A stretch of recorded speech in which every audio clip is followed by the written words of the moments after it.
আমন্ত্রণ জানাচ্ছি গণিতের আরও একটি ক্লাসের টেকনিক ইজ এডুকেশনের পক্ষ থেকে। আজকের ক্লাসে আমরা সমাধান করব এমসিকিউ টাইপ 1-এ যে এমসিকিউগুলো আছে সেগুলো থাকছে কি পড়বে যে গুরুত্বপূর্ণ তথ্য ও সমাধান যোগ্যতা সংক্রান্ত। বুঝতেই পারছো চ্যাপ্টার 12 দুই চলক বিশিষ্ট সরল সমীকরণ আমরা সমাধান করছি তোমাদের ইজি ম্যাথ বই থেকে যে সাজেশন ভিত্তিক এমসিকিউ, সেই সাজেশনের আজকের টাইপ 1। তাহলে চলো আমরা এই প্রশ্নগুলো সমাধান শুরু করে দেই। আমরা 1 বাই 1 প্রতিটি প্রশ্নের সমাধান করতে চাই। আচ্ছা, এই প্রশ্নটাকে সমাধান করার আগে আমি তোমাদের একটা চার্ট দেখাতে চাই। তোমাদের টেক্সট বুক, অর্থাৎ নবম দশম শ্রেণীতে যারা আছো তাদের টেক্সট বুকে এরকম একটা চার্ট আছে। তোমার এই সমস্যার সমাধান করতে গেলে, অর্থাৎ এই টাইপের এমসিকিউগুলো সমাধান করতে গেলে তোমাকে এই চার্টটা একটু আয়ত্ত করতে হবে, অর্থাৎ মুখস্থ রাখতে হবে। এখন এই চার্টে কি আছে দেখো, কতগুলো সমীকরণ, আদর্শ সমীকরণের ফরম্যাট দেওয়া আছে। যে এইখানে আমরা দেখতে পাচ্ছি a1x plus b1y equals to c1। এই যে a1 b1 c1 এগুলো হচ্ছে আমাদের কি বলতো, a1 হচ্ছে x এর সহগ, এখানে b1 হচ্ছে y এর সহগ, আর c1 তো একটা কনস্ট্যান্ট টার্ম। তো এক জোড়া সমীকরণ এখানে a2x plus b2y plus equals to c2। এই c2 হচ্ছে কনস্ট্যান্ট টার্ম, এটা হচ্ছে b হচ্ছে সমীকরণ 2 এর y এর সহগ, সমীকরণ 2 এর x এর সহগ। তাহলে আমি যদি একটা সমীকরণ নিয়ে তোমাকে একটু বোঝানোর চেষ্টা করি, ধরো একটা সমীকরণ আছে যে 2x plus 3y equals to মনে করো 5, আর 4x plus 6y equals to মনে করো 10। দুইটা সমীকরণ এখানে আছে, সমীকরণ জোট দুইটা সমীকরণ। এখন এই সমীকরণের সমাধান করতে গেলে আমাকে কি করতে হয়, এই যে x এর যে সহগ আর y এর যে সহগ এবং ধ্রুবপদ এদের তুলনা করতে হয়। তাহলে আমরা যদি x এর সহগদার অনুপাত 2/4, এখানে দেখো অনুপাত বের করলে কত আসে বলো তো, হাফ আসে। কত আসে? হাফ। আবার y এর সহগের অনুপাত 3/6, তাহলেও কি আসে বলো তো, হাফ আসে। আবার দেখো এখানে যে ধ্রুবপদের অনুপাত 5/10, তাহলেও তোমার হাফ আসে। তাহলে আমরা পাচ্ছি half equals to half equals to half. তার মানে তিনটা অনুপাত, এক্স এর সহগের অনুপাত, ওয়াই এর সহগের অনুপাত, ধ্রুবপদের অনুপাত, তিনটা অনুপাত যদি পরস্পর সমান হয়ে যায়, যদি পরস্পর সমান হয়ে যায় আমরা পাচ্ছি হাফ হাফ আর হচ্ছে হাফ।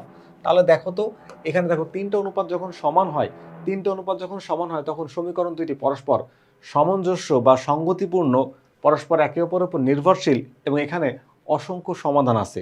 এখানে কি বলতো, অসংখ্য সমাধান আছে।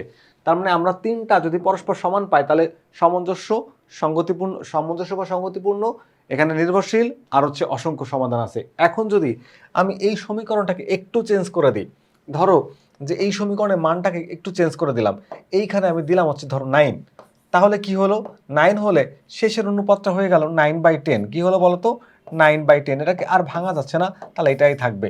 তাহলে এইখানে যখন তোমার 9/10 হয়ে যাবে, 9/10, তখন এইটা আর মিলল না। তার মানে এক্স এর সহগের অনুপাত আর ওয়াই এর সহগের অনুপাত যখন সমান হচ্ছে এবং কনস্ট্যান্ট টার্ম যখন অসমান হচ্ছে, তখন আমাদের এইটার আসলে একটা মাত্র সমাধান আছে।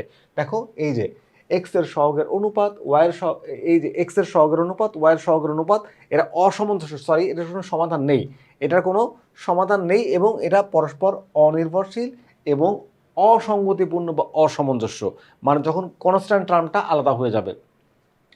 আর যদি তোমার মনে করো যে প্রথমেই আমার অমিল হয়ে যায়, ধরো এক্স এর সহগ আছে এখানে কত আছে 2/4, ধরো আমি এখানে দিয়ে দিলাম 5, এই যে 5, তাহলে এই রেশিওটা যখন আমি বের করব তখন কি হয়ে যাবে 3/5, এই যে 3/5।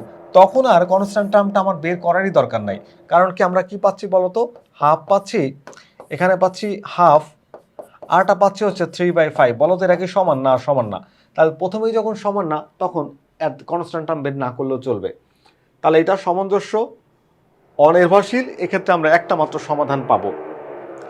আর যদি কনস্ট্যান্ট টার্ম না থাকে, দেখো যদি ধ্রুবপদ না থাকে, সেক্ষেত্রে কি হবে, এই নিয়ম এক অনুযায়ী ধ্রুবপদ নেই, তাতে কি এই যে দুইটা যদি মানে সমান না হয়, সেক্ষেত্রে আমরা ওই একের যে নিয়ম সেই নিয়ম অনুযায়ী সামঞ্জস্য, অনির্ভরশীল, সেক্ষেত্রে একটি মাত্র সমাধান থাকবে, একটি মাত্র সমাধান থাকবে। আবার দেখো দুই নিয়ম অনুযায়ী ধ্রুবপদ না থাকলে এই দুটো যদি সমান হয় তাহলে সামঞ্জস্য, নির্ভরশীল, আর সেক্ষেত্রে অসংখ্য সমাধান থাকবে। আমরা এই চারটা মোটামুটি একটু দখলে নিয়ে নিলাম আমাদের এমসিকিউগুলো সমাধান করার জন্য। চলো এবার আমরা 1 বাই 1 প্রতিটি এমসিকিউ সলভ করার চেষ্টা করি। দেখো প্রথমটায় আমরা যদি একটু দেখি, আমাদের এইখানে আমরা দুইটা সমীকরণ দেখতে পাচ্ছি, দুইটাই স্ট্যান্ডার্ড ইকুয়েশন। তো স্ট্যান্ডার্ড ইকুয়েশন দেওয়া আছে একবারে। আমরা যদি এটাকে এর অনুপাতগুলো বের করার চেষ্টা করি, দেখো A1 আর হচ্ছে এখানে হচ্ছে A2, A1/A2, তারপর হচ্ছে প্লাস B1/B2, B1/B2, আর হচ্ছে C1/C2। সমীকরণ জোট কোন শর্তে পরস্পর নির্ভরশীল হবে? পরস্পর নির্ভরশীল হবে কোন শর্তে? এবার আমরা শর্ত কি নির্ভরশীল, একে অপরের উপর নির্ভরশীল। দেখো নির্ভরশীল হয় কোন শর্তে, এই দেখো নির্ভরশীল হয় সবগুলো সমান হবে সেই শর্তে। এ দেখো অনির্ভরশীল, এখানে একটা প্রথমেই সমান না, লাস্টেরটা সমান না, সবগুলো সমান হলে পরস্পর নির্ভরশীল হয়। তো নির্ভরশীল হতে গেলে এইটার সমান হতে হবে, সবগুলো সমান হতে হবে। অর্থাৎ আমরা পাচ্ছি কি, এ দেখো এই যে গ হচ্ছে আমাদের এখানকার answer, A1/A2, B1/B2 equals to C1/C2, তারা সবাই পরস্পর সমান। তাহলে আমার অ্যান্সার হচ্ছে গ নাম্বারটা। তার মানে বুঝতে পারলা যে এমসিগুলো সমাধান করতে গেলে আমাকে অবশ্যই কি করতে হবে, এই ফরম্যাটটা অর্থাৎ এই চার্টটা একটু মুখস্থ রেখে দিতে হবে। মুখস্থ না রাখলে তুমি এমসিগুলো সলভ করতে পারবা না। এখানে আসলে বোঝার ওই রকমের বোঝার ম্যাথমেটিক্যাল টার্ম বোঝার কিছু নাই। তুমি শুধু সমীকরণগুলোকে কম্পেয়ার করবা আর করে দেখবা যে কোন কোন ঘরের মধ্যে কোনটা কোনটা পড়ে। তাহলে আমাদের অ্যান্সার হলো এখানে গ। আমরা পরের প্রশ্নে চলে যাব। এখন যদি আমরা 2 নম্বর প্রশ্নটি দেখি, দেখো 2 নম্বর প্রশ্নে বলা হয়েছে কোন শর্তে এই দুইটা সমীকরণ দেওয়া আছে, যে কোন শর্তে সমীকরণ জোটটি সঙ্গতিপূর্ণ পরস্পর অনির্ভরশীল হবে। সঙ্গতিপূর্ণ পরস্পর অনির্ভরশীল হবে, আমরা একটু দেখি এই চার্টটাকে একটু দেখে দাও। দেখো সঙ্গতিপূর্ণ পরস্পর অনির্ভরশীল, দেখো সঙ্গতিপূর্ণ সামঞ্জস্য একই জিনিস। তাহলে এই দেখো সঙ্গতিপূর্ণ বা সামঞ্জস্য আর পরস্পর অনির্ভরশীল হবে যখন এক্স এর সহগের অনুপাত আর ওয়াই এর সহগের অনুপাত সমান হবে না। অর্থাৎ A1/A2 is not equal B1/B2, সেক্ষেত্রে এটা হবে না। তাহলে আমরা হচ্ছে এটার অ্যান্সার কি বলতে পারি বলো তো? আমরা অ্যান্সার বলতে পারি কি, যে A1/A2 আর B1/B2 যখন সমান হবে না তখন সঙ্গতিপূর্ণ সামঞ্জস্য আর পরস্পর হবে অনির্ভরশীল। 3 নম্বর প্রশ্নটি যদি আমরা দেখি, 3 নম্বর প্রশ্নে বলা হচ্ছে কি, দুইটা সমীকরণ দেওয়া আছে, সমীকরণগুলোকে আমরা একটু চেষ্টা করব। দেখো এখানে এক্স এর বলছে সমীকরণ জোটের ক্ষেত্রে নিচের কোনটি সঠিক, রেড মার্ক করা, মানে এই কোশ্চেন ইম্পর্টেন্ট। দেখো সমীকরণ জোটের ক্ষেত্রে নিচের কোনটি সঠিক, তাহলে আমরা একটু সমীকরণ জোটকে তুলনা করব। এক্স এর সহগ হচ্ছে 6 আর এখানে x2 এর সহগ হচ্ছে 12। তাহলে আমি যদি এখানে এক কাজ করতে পারি, ধরো এই 6/12, তাহলে কত পাচ্ছি বলো তো, হাফ। ওকে, এরপর ওয়াই এর সহগ এখানে 8, -8 আর এখানে -16, তাহলে -8/-16, মাইনাস মাইনাস কাটা, এখানেও পাচ্ছি হাফ। আর ধ্রুবপদের অনুপাত পাচ্ছি কত বলতো, 10 হচ্ছে তোমার হচ্ছে 18, তাহলে এখানে তুমি পাবা 5/9। তাহলে আমরা দেখতে পাচ্ছি তাহলে কি হচ্ছে এখানে, আসলে কি হচ্ছে, half equals to half is not equals 5/9, মানে প্রথম দুইটা সমান আর পরেরটা অসমান। তাহলে এরা কি হবে, এরা যেটা হবে সেটা হচ্ছে যে প্রথম দুইটা সমান এবং পরেরটা যদি অসমান হয়, তাহলে যেটা হবে যে সমীকরণ জোটটি পরস্পর অসামঞ্জস্য ও অনির্ভরশীল, এবং এক্ষেত্রে কোনো সমাধান নেই। সমাধানের ব্যাপারটা এখানে নেই, তো দরকার নাই। যে সমীকরণ জোটটি অসামঞ্জস্য ও অনির্ভরশীল, অসামঞ্জস্য ও অনির্ভরশীল। আমরা যদি একটু অ্যান্সারটা আবার তোমাদের একটু চারটা দেখাই দিই, এই দেখো যে প্রথম দুইটা মিললো তারপরটা মিললো না, অসামঞ্জস্য ও অনির্ভরশীল, এক্ষেত্রে কোনো সমাধান নেই।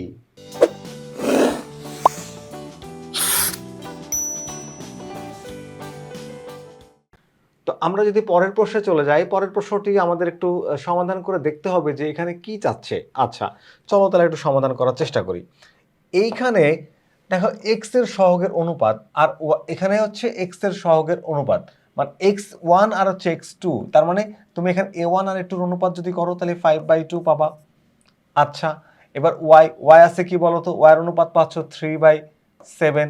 বলো তো দুইটা কি সমান? না, দুইটা তো অসমান। তাহলে পরেরটা আর না দেখলেও চলবে, সেটা তো অসমান, মানে প্রথম দুইটা অসমান হলে পরেরটা তো আছে কত, 4/9, এটা তো আরো অসমান। তাই এটা আমার আপাতত লাগছে না, এই দুইটা দেখলে আমি বুঝতে পারবো। তো এই দুইটা দেখলে আমাদের সমাধানটা হচ্ছে কি, দেখো যে এরা পরস্পর সামঞ্জস্য এবং পরস্পর অনির্ভরশীল। আর এদের ক্ষেত্রে অসংখ্য সমাধান না, একটি মাত্র সমাধান আছে। কয়টি সমাধান আছে বলতো? একটি মাত্র। তার মানে সামঞ্জস্য, পরস্পর অনির্ভরশীল, আর সমাধান আছে একটি মাত্র। 1 সঠিক, 3 সঠিক, 2 কিন্তু ভুল। তাহলে 1 আর 3 পাচ্ছি কোথায়, এই দেখো খতে। তাহলে আমাদের অ্যান্সার হচ্ছে খ, 4-এর অ্যান্সার কি খ। আবার একটু দেখো, সামঞ্জস্য পরস্পর অনির্ভরশীল, আর এখানে অসংখ্য সমাধান নেই, এখানে সমাধান আছে মাত্র একটা। এই একটু আমরা চারটা যদি আবার একটু দেখে নিই, এই দেখো সামঞ্জস্য, পরস্পর অনির্ভরশীল, সমাধান আছে না, আমাদের কোনটা যেন প্রথম, এই যে দুইটা মান সমান না, সামঞ্জস্য, অনির্ভরশীল, সমাধান আছে মাত্র একটা। আর এখানে বলছে অসংখ্য সমাধান, এটা ভুল, বাকি দুইটা সঠিক। তাহলে 1 আর 3 উত্তর হচ্ছে খ। এরপরে আসো আর একটা কোশ্চেন, এখানেও তিনটা সমীকরণ জোট দেওয়া আছে। তো তিনটা সমীকরণ জোটকে আমরা যদি অ্যানালাইসিস করি তাহলে আমরা বলতে পারবো যে আমাদের অ্যান্সার এখানে কোনটা হচ্ছে। দেখো এইখানে আমরা যদি এই সমীকরণটাকে দেখি পরস্পর অনির্ভরশীল, পরস্পর অনির্ভরশীল কিনা সেটা আমরা এদের যে অনুপাতগুলোর যদি আমরা করি তাহলে দেখতে পাবো। দেখো এই এক্স A1 এর মান হচ্ছে 3 আর A2 এর মান হচ্ছে এখানে 4, 3/4। এবার এখানে কত 4 আর এখানে কত -1, তাহলে -1। আচ্ছা বলো তো এটা সমান হয়েছে না সমান হয় নাই? তাহলে এরা পরস্পর অনির্ভরশীল এবং সামঞ্জস্য। তাহলে পরস্পর অনির্ভরশীল বলছে, ঠিক আছে, তাহলে এইটা কিন্তু কি বলতো সঠিক। আসো এবার এইটা, এই সমীকরণটা মূল বিন্দুগামী, হ্যাঁ। যদি মনে করো কনস্ট্যান্ট টার্ম না থাকে, কনস্ট্যান্ট টার্ম 0 হয়, তাহলে এই সমীকরণটা মূল বিন্দুগামী। কারণ কি, তুমি যদি একবার এক্স এর মান 0 ধরো তাহলে ওয়াই এর মানও 0 পাবা, আবার ওয়াই কে যদি 0 ধরো তাহলে এক্স এর মানও 0 পাবা। তাহলে এই সমীকরণটা মূল বিন্দু দিয়ে যাবে, অর্থাৎ এক্স আর ওয়াই এক্সিস যেখানে ইন্টারসেক্ট করবে সে অরিজিন থেকে এই স্ট্রেট লাইনটা যাবে। 3 নম্বরে বলা হয়েছে কি, যে এই যে ইকুয়েশনটা দেওয়া আছে এখানে বলছে লেখচিত্রটি একটি সরলরেখা। এই লেখচিত্রটি বা এই যে ইকুয়েশনটা একটা স্ট্যান্ডার্ড স্ট্রেট লাইন ইকুয়েশন কিনা আমরা দেখব। আমরা স্ট্যান্ডার্ড স্ট্রেট লাইনের ইকুয়েশন থেকে জানি y = mx + c, যেখানে c হচ্ছে কনস্ট্যান্ট টার্ম, m হচ্ছে কোএফিসিয়েন্ট অফ x, অর্থাৎ এটাকে স্লোপও বলা হয়। তাহলে যদি x এর পাওয়ার হয় 1 এবং y এর পাওয়ারও হয় 1, দুইটা চলক যদি থাকে, দুইটা ভ্যারিয়েবল যদি থাকে, তাদের যদি পাওয়ার সেম হয়, মানে 1 1 হয়, 1 1 করে হয়, তাহলে সেটাকে আমরা সরলরেখা সমীকরণ বলি। এখানে x এর সহগ কিন্তু সহগ না, পাওয়ার। x এর পাওয়ারও 1 আর y এর পাওয়ারও 1, তো দুজনের পাওয়ার যদি 1 হয় তাহলে এটা সরলরেখার সমীকরণ। চোখ বন্ধ করে বলতে পারো যে এটা একটি সরলরেখার সমীকরণ। তাহলে 1 সঠিক, 2 সঠিক, 3 সঠিক, তাহলে উত্তর হচ্ছে এখানে ঘ। 6 নম্বর প্রশ্নটি যদি আমরা দেখি, 6 নম্বর প্রশ্ন থেকে আমরা কি বলতে পারি, যে আমরা অবশ্য দুইটা সমীকরণের তুলনা করব। এখানে দেখো আর এখানে দেখো, তাহলে x A1 আর A2 মানে 3/6 তোমরা পাবা হচ্ছে হাফ। এবার যদি আমি এই জায়গাটায় দেখি -5 আর -10, -5 আর হচ্ছে -10, এটাকে হিসাব করলে আমি পাই হচ্ছে হাফ। আর এখানে -7 আর হচ্ছে 15, তার মানে তুমি পাচ্ছ কি বলতো 7/15।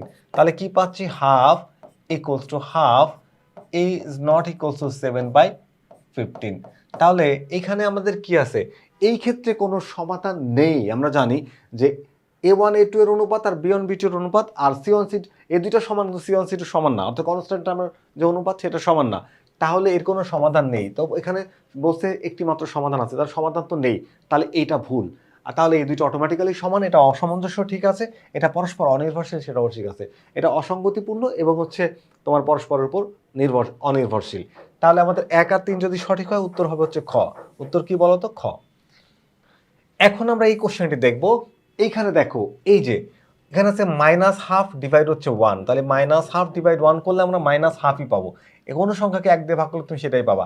এখানে দেখো y এর মান কত, y এর মান হচ্ছে 1 আর y2 অর্থাৎ B1 আর B2 এর মান হচ্ছে -2, তাহলে -2 মানে -1/2। দেখো -1/2 এই দুইটা কিন্তু সমান হয়েছে। আর এখানে দেখো এই যে -1/2, তাহলে -1/2, সব জায়গায় আমরা -1/2 পাচ্ছি। সবগুলো কি পরস্পর সমান না? তো সবগুলো পরস্পর সমান হলে কি হয়, এরা পরস্পর সামঞ্জস্য, পরস্পর নির্ভরশীল। এক্ষেত্রে অসংখ্য সমাধান আছে, কি আছে, অসংখ্য সমাধান। তো পরস্পর সামঞ্জস্য, পরস্পর নির্ভরশীল, এটাও ঠিক আছে। একটি মাত্র সমাধান এটা ঠিক না, এখানে অসংখ্য সমাধান হবে। তাহলে 3 নাম্বার যদি ভুল হয় উত্তর হবে ক, যেখানে 1 আর 2 আমরা দেখতে পাচ্ছি। এখন আমরা এই 8 নম্বর প্রশ্নটি দেখব। আমাদের 8 নম্বর প্রশ্নে কি বলা হয়েছে বলতো? 8 নম্বর প্রশ্নে বলা হয়েছে, আমরা একটু যদি এই রেশিওগুলোকে কম্পেয়ার করি, এটা হচ্ছে A1 আর এটা হচ্ছে A2, মানে x1 x এর সহগ, এটা 1 নম্বর সমীকরণের x, 2 নম্বর সমীকরণের x এর সহগ, তার মানে আমরা পাচ্ছি 2/5। ওকে, এখানে হচ্ছে -1 আর হচ্ছে 6, তাহলে অনুপাত করলে আমরা পাবো -1/6। দেখো দুইটা কি সমান না? সমান না। যদি দুইটা সমান না হয় তৃতীয়টা দেখানোই লাগবে না। তৃতীয়টা তো এমনিতে অসমান দেখতে পাচ্ছ, 13/7, এটাও অসমান। তার মানে এই দুইটাকে কম্পেয়ার করো, এটা হচ্ছে আমাদের ফার্স্ট কন্ডিশন। এটা যদি দুইটা অনুপাত অর্থাৎ A1 A2 is not equals to B1 B2 হয়, তাহলে এরা পরস্পর হচ্ছে অনির্ভরশীল। পরস্পর কি হবে? অনির্ভরশীল। দেখো দেখাচ্ছে নির্ভরশীল, মানে প্রথমটাই ভুল। দেখো কোনো একটা অ্যান্সার নাই, এক যদি ভুল হয় এখানে ভুল, এক যদি ভুল হয় এখানে ভুল, এক যদি ভুল হয় এখানে ভুল, এখানে এক নেই তাই এটা সঠিক হবে, এক নেই তাই এটা সঠিক হবে, কারণ এখানে কোনো একটা অ্যান্সার নেই, দুইটা করে অ্যান্সার। তার মানে সহজে যদি ভুলটা তুমি আইডেন্টিফাই করতে পারো, বাকিগুলো এমনিতেই সঠিক। এবং এর একটি মাত্র সমাধান আছে, ঠিক আছে চলবে, এবং এরা পরস্পর সামঞ্জস্য, এটাও ঠিক আছে। তাহলে পরস্পর সামঞ্জস্য আর একটি মাত্র সমাধান আছে, অ্যান্সার হচ্ছে আমাদের গ। তারপর আমরা চারটাকে একটু দেখে নিই। এই দেখো চারটা দেখো, এই যে A1 A2 is not equals to B1 B2 সামঞ্জস্য অনির্ভরশীল একটা মাত্র সমাধান আছে। তাহলে আমাদের সামঞ্জস্য হবে আর একটা মাত্র সমাধান থাকবে, আর পরস্পর অনির্ভরশীল হবে। তাহলে প্রথমটাই আমাদের বলা হয়েছে যে নির্ভরশীল, এটা ভুল, বাকি দুইটা সামঞ্জস্য এবং হচ্ছে একটি মাত্র সমাধান আছে। এর পরের কোশ্চেনটা যদি আমরা একটু দেখি, এইখানে দেখো আমাদের বলা হয়েছে যে এটা হলো A1 আর এটা হচ্ছে A2। যদি আমি রেশিও বের করি তাহলে A1 5 বাই হচ্ছে তোমার 10 ইকুয়ালস টু হাফ পেলাম।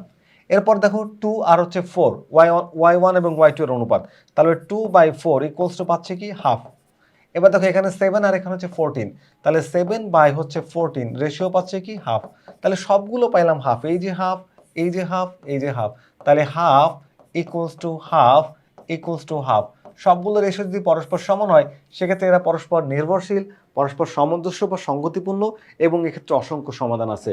তাহলে সঙ্গতিপূর্ণ এটা ঠিক আছে, পরস্পর নির্ভরশীল এটাও ঠিক আছে, অসংখ্য সমাধান আছে, এখানে বলা হচ্ছে একটি মাত্র সমাধান আছে, এটা চলবে না। তাহলে 1 আর 3 যদি সঠিক হয় তাহলে 1 আর 3 হচ্ছে এই যে এখানে 2 নাম্বার যেহেতু ভুল, 2 থাকলেই ভুল, 2 থাকলেই ভুল, 2 থাকলেই ভুল। তাহলে আমাদের অ্যান্সার হচ্ছে খ। আমরা শেষ মুহূর্তে আরেকবার দেখে নেব যে তিনটা অনুপাত পরস্পর সমান হলে কি হয়। তিনটা অনুপাত পরস্পর সমান হলে সামঞ্জস্য হয়, নির্ভরশীল হয়, আর অসংখ্য সমাধান থাকে।